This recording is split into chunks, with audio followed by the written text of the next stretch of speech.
are here at Heights International Talk.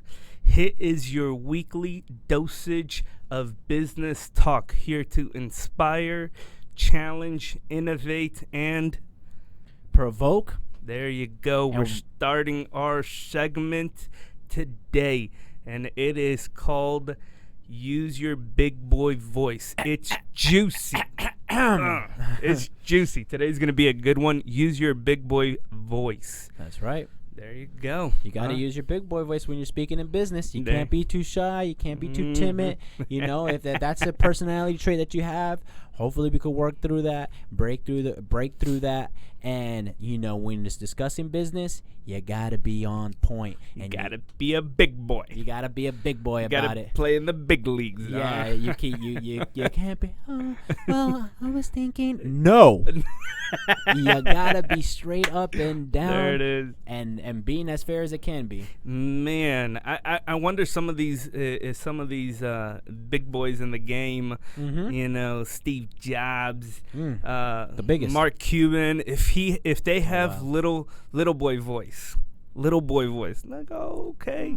I don't think you could be one of the sharks in Shark Tank and have a little boy voice. Nope. It's like, oh, okay. Anyway, you can't be passive either. Yeah. Okay. Yeah. Fine. Oh, yeah. Charge me an extra $150. It's all good. Oh no, man. Oh no, man. No pushovers. We do the pushing. Like, I don't know if we have Breaking Bad fans. I'm the one that knocks. Good deal. All right. So today's segment is, as you guys heard, use your big boy voice. We got 3 hits for you. That's right. We're gonna lay it down. Today's gonna be more like an educational piece. So, you know, crank up those volume knobs on your phone, whatever device you are listening to. Crank it up. Hit the follow. Hit the subscribe. Hit the share. Hit all those little buttons, because today is going to be good. We're going to be learning some good stuff today. All right, so... And also comment below if you have any other questions or topics, or maybe you want something for us to discuss. We could get to it in the next episode. So be on the lookout for that. Exactly. So just the way that we came up with this segment today, Use Your Big Boy Voice, it was requested. And it wasn't in the sense of, hey, you know, how do I use my big boy voice in business? But it was in the sense of, hey, how do I talk the talk in my business? Wherever you are, however it is that you're doing your business. So we're going to discuss that today. So we got 3 hits, as I said it. 3 hits. So hit number 1, Javi, what's hit number 1? Learn the language of your profession. Learn the language of your profession. So that's going to be your 1 hit in the sense of using your big boy voice. So what does that mean? Learn the language of your profession.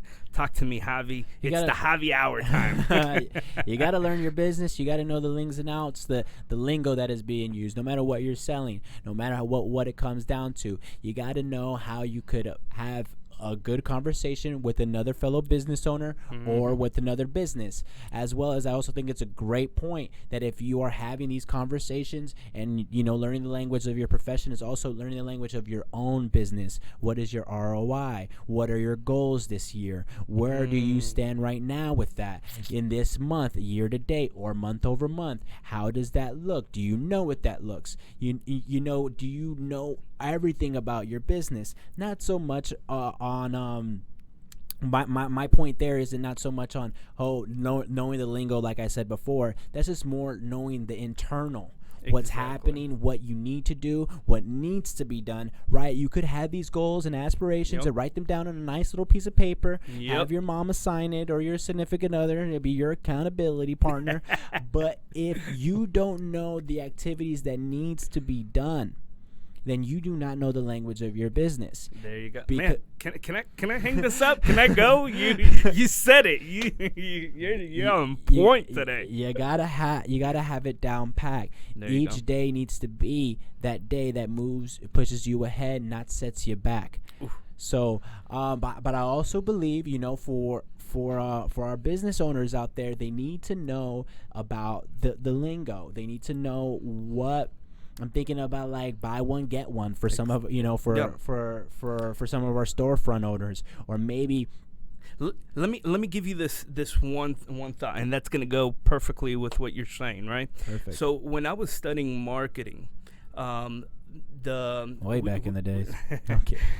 when I was studying marketing for my MBA, we were looking at this one article and how businesses, large business, Fortune 500 businesses, how they analyze their consumers, right? So in the magazine realm, whenever you pick up a magazine, just pick up a random magazine wherever you are right now and look at how the setup is, right? They notice that if you look at a Z pattern, the natural eye, whenever it's looking at a magazine, you pick up a magazine, your eyes naturally look at a Z pattern, right? And why do they do that? Well, the way that they started to analyze people, they put cameras on their eyeballs, looking at the eyes and seeing when someone picks up a magazine, the way that the eyes scan a magazine, and they started to analyze this is, man, we got to put the important information in this Z pattern. Well, why am I saying this? These Fortune 500 spent millions and millions of dollars just learning how a consumer picks up a magazine. If Fortune 500s, which are Fortune 500 companies, are being so successful in getting your attention for a few seconds, and they're putting all this money down just to learn how your eye behaves, are we doing the exact same thing with our business? Are we spending time? Are we spending energy? Are we spending money to analyze how our clients behave, how we behave, how we can better and further our clients' experience with whatever our product is? Again, this is not specific for real estate, this segment, this product, this show, but it is for your business. Do you know the language of your own profession? Sometimes I've been talking with, these entrepreneurs, and they know nothing, diggitally squat, about their own profession. And then I'll ask them, I'm like, man, how the heck did you get into this business? Oh, well, Jimmy John, this Billy Bob told me, that I would be good in this field, and this is how I decided to go. Man, you know nothing about your business. Get out, because it's not going to be good. Or take the second approach and learn about that business. Talk to me, Hav. I Talk think to me. you said a lot there, man. I think I need to leave. Talking about me. No, I think this is great, and it's so important that you should understand the behaviors of your ideal client. I think that's what you really need to, where it real boils down to. What intrigues them? What do they like? What don't they like, right? What would bring someone to your business over any other business, right? Yeah. So in saying that, what I'm going to my point is that you have to, like these 500 these Fortune 500 companies, you have to see what are their characteristics, what are they looking for, what do they don't like, what do they do like, right? In the world of music, right, art or any type of art, those things are subjective. Yeah. Right? But what isn't is how it's presented. Right? That isn't that's a whole nother thing. And the way how you present it, right? And some of these people that do not know their own language of their profession, they may be successful, they may have a couple of deals, they may be doing better, but trust you me, that's a C and D player. Yeah. Shout out to Gary V for that one. Those are C and D players that would see their way out of the business, because they simply do not understand the language of it. Yeah. When stuff hits the fan, and it starts, and it will, it always does, right? Mark Cuban says it's good to have. Well, I mean, Mark Cuban says it. I bet you everybody says this. You should have about 6 months worth of income. Yeah. Right. So you go ahead. I felt like you had something to say. No, I mean, and it's just so obvious when someone doesn't know as opposed to someone who knows. And let me give you a quick little example of how, if you know the language of your own profession. If I was to get you and put you in the middle of a room or of a networking room, would you flourish or would you flee? Would you, if I was to put you in the middle of a networking group, maybe 300 people in the middle of a room, and would you be able to have enough conversations about your business and get enough business in that room to lead to flourish your own business? Or would you just transition to the corner of the room, hope that no one talks to you, hope that no one really interacts with you? You know, if you get a good conversation here and there, you might do good for yourself. Or would you be would I place you in the middle of the room, and would you be able to get everybody's information? Would you be able to communicate with everybody? Would you talk about your business with every single person? And why is that important? Because if you analyze that, if you take a look at that, and if you say, you know, Gus, if you put me in that room, I would probably just go hide out in the corner. Well, man, that's probably because you're not comfortable enough with your product, with your business, right? So, I mean, man, if you put me in any room, I might be a little antisocial, but whatever comes out of my mouth is going to be my passion, whatever I'm passionate about, right? If I want to be in the corner of a room and I just really don't want to talk to anybody, then that might be because I just don't know what I have in front of me or what I can deliver on. What do you think about that, Hav?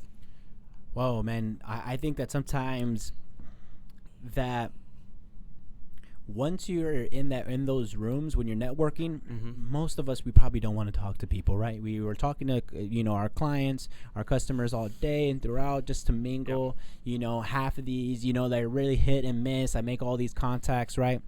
But you have the badge of your business. It's almost like a uniform that you could hide into and become this other person that is necessary for this. And you need to have those good conversations, because when you get into what you're doing, how you're doing it, why you're successful at it, or having that conversation of someone else that is successful at it, that empowers you more than it does them. Exactly. Because it's knowledge that you're gaining. It betters you out for the next conversation. Now, like how you said, sometimes we can be antisocial, but you know what, man? You can't use your small boy voice if you want business, or if you want to get better and you want to improve. Exactly. You got to go out and get it. There's a good saying that they say in my neighborhood: closed mouths don't get fed. There you go. And it's just the truth. And that's leading on to, hit number two. Bam. All right, hit number two. So hit number one was the language of your profession. You got to use your big boy voice. You got to pull up your pants. You got to tie your shoelaces, and you got to learn your own business, because no one is going to learn your own business better than you. Or care about your own business better than you should care about your own business. So that leads to hit number two. Hit number two is learn the language of your competitors. Learn the language of your competitors. This may sound like an oxymoron, but people really don't. They're not checking out their competition. They're not seeing how, what they can provide, what they're providing that their competition isn't providing, what they are providing that their competition is offering the exact same thing, or, what their competition is offering that they might not be offering. Right, or like how you said, Jimmy John's could be successful over there. What are they doing? You got to know what's making that successful. If you could see and look at the hints or have that conversation, and you could start learning why, the how does this get done? How does McDonald's get the Big Mac so perfect? If we're out here selling burgers. You have to learn it. You have to almost submerge yourself into that for you could know it. So to learn to use the big boy voice of your competition, you first have to know who your competition is. A lot of people don't know. So what's even sad is when they don't even know who their clients are. I'll put that out there. And I'll give you an example, right?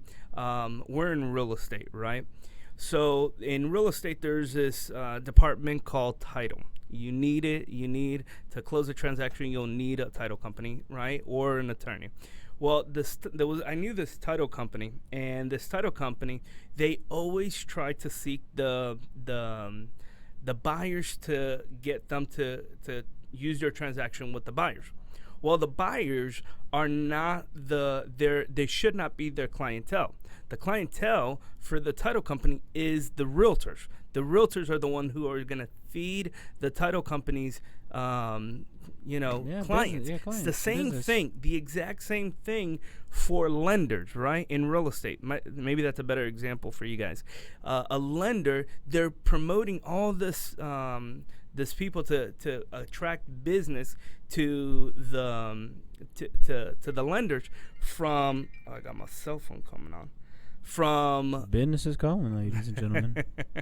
That's my competitors. Nah. So you get these lenders, and they're trying to reach out to potential buyers, but really it's the realtors who are sending 90% of their clients to the lenders and the title company. And why are they spending so much marketing money trying to advertise to those clients when they should really just be reaching out to realtors? So because they don't know the language of their profession. They don't know the language of their profession. They don't know who their clients are. And that's going into number 3, hit number 3. But going again, the language of your competitors. What is your competitors offering that you are not offering? Sometimes you are going to have to make some minor adjustments to your business. Sometimes you are going to have to touch into technology. Whatever business you're in, if you have zero aspect of technology, you are not going to make it. I guarantee you that. Clients, people are getting savvier and savvier by the minute. They're spending more and more time on this little cell phone device, more than they're spending time on computers, more than they're spending time on tablets, more than they're spending time with probably their spouse. If you can't touch in their technology realm, man, that's probably your competition right there, is technology. Right, and your competition is also all these universities that are offering these free courses online. So now it's making the consumer even smarter for less money, right? So now they could pick and choose and see, why are you not a good company or business, because you're not tapping into technology. Exactly. And you don't have no presence there. So why would I go with someone with 0 Instagram followers rather than this business that has 52,000 followers? Exactly. Now that could be, subject to argument, right? One doesn't pay attention, but they're really successful, or what have you. But the point is that you need to know what your competitors are doing. If I'm at 0 and my competitor has 52K, then I have to see, how am I going to tap into this Instagram, to this Twitter, to this Facebook, right? Yeah, exactly. I made the example in pre-production where we're saying, all right, we're selling pizzas, right? Then we have another pizza place. Our pizza pies are going for, that's a lot of peas. Our pizza pies are going for $10 a pie, right? Mm-hmm.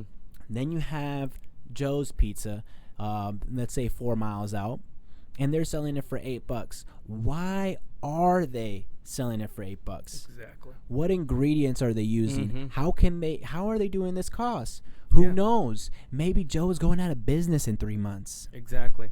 And again, if you don't know, A, who your competitors are, or B, what you're competing against, man, you're not going to make it in business. You are just not going to make it in business. It's impossible for you to just be successful if you don't even know what you're competing against. Think about it. If you're in a foot race, if you're racing, and I tell you, hey, you're in a foot race and you're racing by yourself, it doesn't matter if you win or lose. You're always going to come in first place. Right? Now, if I told you, hey, there's 20 racers running on the same track, they're going the same distance, and you guys are racing against each other, man, I want to know how fast they normally run. I want to know what kind of shoes they're wearing. I want to know their physique. I want to know everything about them, so I can get the advantage, so I can get the in, so I know how to beat them. Again, if you are in business, you are competing against someone. It doesn't matter if you're a plumber or if you are a big shot doctor. You are competing against someone or something. It's not just limited to a person, but you got to know who your competition is. Right, and you also have to see, you have to know who your competition is, because you can't compare. Now, let's say, I'm a kid going through high school, top all American, my future's bright. My competition isn't Tom Brady. Yeah. Of course, that's where you want to get to. You want to win more Super Bowls. You want to beat his passing records, et cetera, et cetera. Mm-hmm. But first, you got to beat Jimmy, who plays for the other high school, right? That's what I also think that sometimes we get caught up in, or what could lead to some of our depression. Yeah.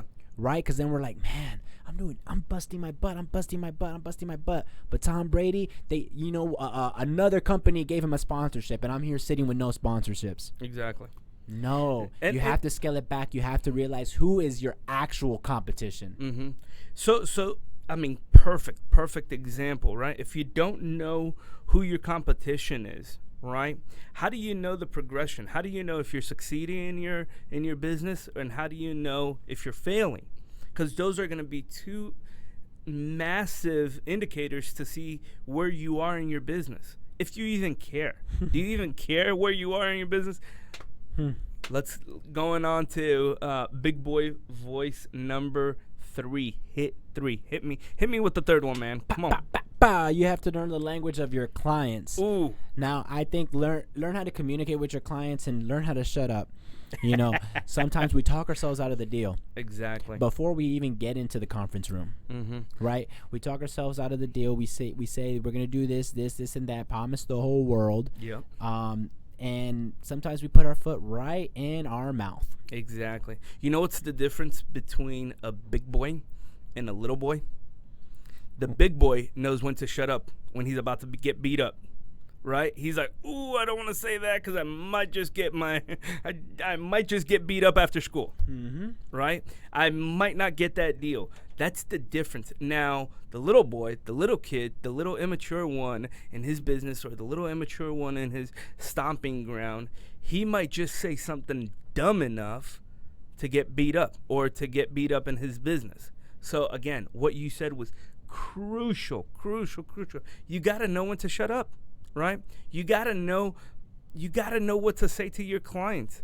So like I just spent, I think, like $600 on this class. It's called the Language of Agreement by Joel Rico. Amazing class, and it's a webinar. I highly recommend it to any salesperson, any person who is an entrepreneur starting business. It's Language of Agreement. How do you get the other person to agree with you, right?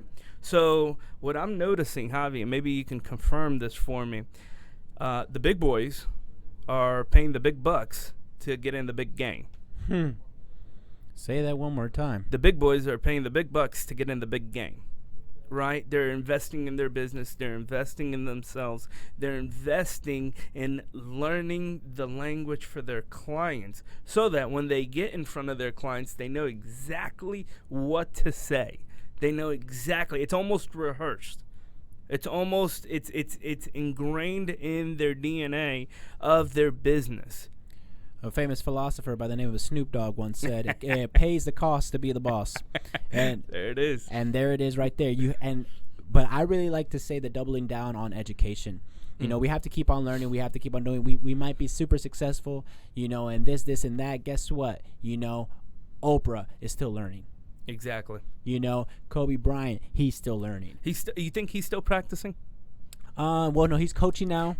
he's coaching his You don't think he Now. practices? You don't think he goes out there? He probably does, but now with his new business, he's learning just as much now. Exactly. So the new business that he has now. So, what I wanted to also mention was, oh my God, you have to listen to your client, right? So also, shut up and listen. Exactly. And take notes if you want to. Yeah. I was in a meeting with one of our successful realtors here, and someone that when did we meet? we're in a meeting, and and it was with a potential new client, and this individual is successful, Mm-hmm. and they were notating about almost everything they said, even down to the sons' names. Ooh, what's funny? What's funny? I think I know who you're talking about. I think I know who you're talking You about. know who I'm talking about. Okay, good deal. and you didn't even have to say who it was, only because I know this guy's character. I know this I know his work philosophy. I think I know who it is. I think you know who it is too. Only because I can hear it in his business. I every time I'm talking to him, he's just like just taking notes and listening, and that's his spirit. And he's a crazier producer than I am. Right. and bringing it back to the in the first segment where you said learning the profession, these Fortune 500 companies took time to study our eyeballs, right? Yeah. So also with this top producer, he's studying still. Exactly. He's still learning. He wants to see what he could gain from you and what and so on and so forth. But also back to the client, notating those details. Exactly. Learning them, learning what they do like, what they don't like, what are they looking for, what aren't they looking for, what is important to them. Exactly. I was doing this mutual transaction with another realtor, and I noticed that when we went into to talk with this one client, all he did was yep. All he was doing just talking and talking and talking and talking and talking and talking, and he was trying to get the guy to sell his house with him, and then by the time I got out of there, we got out of that appointment. We get in the car, we close the door, and then I asked him. I was like, "Hey, what's that client's wife's name?" And he's like, "I don't know at all." And then I said, "You were the only one in the room talking. There was four of us. There was me, him, his wife, and the guy. And the only person talking was this guy, and he learned nothing from them. He got nothing from them. You have to let them speak. You gotta let them communicate so you can learn something, so you can know how to object or how to insert your opinion at the appropriate time. Again, a big boy voice knows how to control his vocal system." Right? That's right? the facts right there. A big boy, a kid, a mature individual, someone who's mature in their business, they know how to control their presentation. They know how to control their body. They know how to control their negotiation skills. They're not just whiny little kids. Oh, gimme. So you gotta pull up your pants, tie your shoes, use your big boy voice. So have you said mature because when I was immature, you used to think that talking will get you what you want because you're talking, you're conversing, you're being more approachable, you're being more likable, you're throwing jokes in there, blah blah blah blah blah.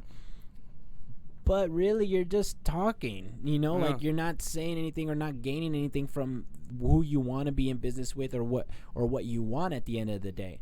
So. Exactly. So it's tough to get caught up in that. I mean, hey, man, a guy who's on two different podcasts, I love the sound of my voice, but you still have to listen. Linda, listen. Listen, Linda. Listen, Linda. Because you have to know the wants and needs with your client. Exactly. I think that's what it boils down to the most. And you have to see what motivates them, what likes them, their behaviors. What can you say? What can't you say? What team do they root for, right? Almost down to that. Exactly. It gets down to that because when you know your client, you don't have to worry about picking that phone up and having another conversation with them 6 months, 2 years down the line. I love examples, and I'm gonna do this. So whenever I'm gonna go meet with a new client who I've never physically met, maybe I've spoken with them over the phone, I always do a Google search of who they are. Maybe they have a Facebook, and that's the beauty of technology, right? Right. So I'm trying to get as much information from them as I can possibly understand. So I'm Googling this one guy, and I'm maybe about 30-40 minutes away from getting to his property, and I'm in the car looking for him. I'm trying to find as much information as I can about him. I find out that he loves piano. Apparently he was the chairman of like a piano orchestra thing, and So anyway, I find out that he created this foundation. He did all those things with piano, and I get to his house, and I open up the door and I'm like, hey, I know you love piano. Can I just hear you play a song? He had a grand piano in front of his house. He was like, oh my God, I thought you were coming in to see how you can sell my house and everything. Yeah, sure, I would love to play a piece for you. Man, he got on the piano. It was beautiful. It was amazing. We created this chemistry where we started to talk about music, and and I know zero about music, but I know that my client loved music and loved to play the piano. Again, you have to communicate. You have to use your big boy voice of the language of your clients. So it's a good deal. I mean, that's so true. That's a prime example about learning that language of it, right? You may not know as much, but guess what? That's the beauty of it. That's the beauty of life. Exactly. Why not give that person the opportunity of something that they're passionate about, right? Let's say they're passionate about UFC. Mm-hmm. Right, big fan, way big fan. Mm-hmm. Never could have gone pro, but they're a huge fan, right? Mm-hmm. And you don't know too much. Why not allow them to share that passion? You might learn something too, and you even might fall in love with yourself with it. Exactly. Be like, oh wow, I didn't know how technical this was, or I didn't know it went so much in depth. There was techniques, and there was this and that, or they have people that do it in Brazil, and I thought it was just, a bunch of gang members in the backyard. Like it's so amazing and relieving when someone else could tell you about what they're passionate about. Exactly. I mean, I remember I was the exact same scenario, right? I was going to this client's house and I noticed that he had a beard. He has a huge beard. And apparently people with beards are really proud of their beard. It's something that they talk about. They, make fun of people who have no hair on their face. It's something that they just, sorry, I got startled here. It's something that they just talk about, their beard and everything like that. So I remember I was like, man, I got no beard. I got no way to communicate with this guy. So I brought one of my agents who had a beard, and they were able to connect. And I noticed that they were talking to one another, and he wasn't really concentrated on me because they were talking about beard stuff. Romancing over their beards. Exactly. So anyway, it worked out beautifully. I connected. I found out. I communicated with his own passion, what he liked about. And I mean, again, if you are in any kind of sales, if you are in any kind of business, you have to communicate using the language of your client, not your own, but using the language of your own client. Sometimes, and this is going to happen a lot of people, they'll walk into a house or they'll walk into a meeting with their client, and they'll start using the first hit, which was, the language of your profession, and they'll start talking blah, blah, blah, blah, blah, blah, blah, blah about their own business, right? And the client just goes way over the head. Remember, the first hit, the language of your profession is so that you know how to use it to better your own business. It's not so that you can just throw up on your client all about your own business and how successful you are, because it's going to go right through their ears. They're not going to understand it. And it's going to be a lot of talking. Learning the language of your client is learning how to understand what you know and then communicating it with them in their language. And also, like with the competition too, you have to see what they're offering and what they're not offering, what you're willing to offer, and what makes you better, and what makes you a better option for that potential client. Exactly. Yeah, bro. I mean, I think that the language of your client is so important, because doesn't it make the deal easier? Mm-hmm. Yeah. Essentially, because now you're just like with a buddy. Exactly. Right. It makes it easier. Maybe even if when it comes down to maybe a difficult conversation, it's easier, more warm, more like going more with the flow rather than it would becoming a show of yourself, right? Yeah. Because I think it's better when you both could be able to communicate. Exactly. For sure. This was an awesome segment. Save it, download it, share it, subscribe it. I mean, man, that was a good one. What do you think? I think it was great, man. Another one in the books. Another one in the books. The next one, stay tuned for the next one. The next one's gonna be good. Should we give them the title? No, just go to school. We're gonna leave it like that. Leave you a hint. Go to school. What do you get when you go to school? Man, now you okay? I gotta tell it. Tell it, man. Tell it. All right. Your marketing sucks worse than an airplane toilet. How to get a PhD in marketing. There you go. How to get a PhD. We're going to give you a PhD in 30 minutes. All right. Tune in next week. Does your marketing suck worse than an airplane toilet? Stay tuned. Follow us. Share, subscribe. Do the whole shebang. And stay tuned for next week because it's going to be juicy. All right, guys. Bam. The Hit Podcast. There you go. Hit Podcast.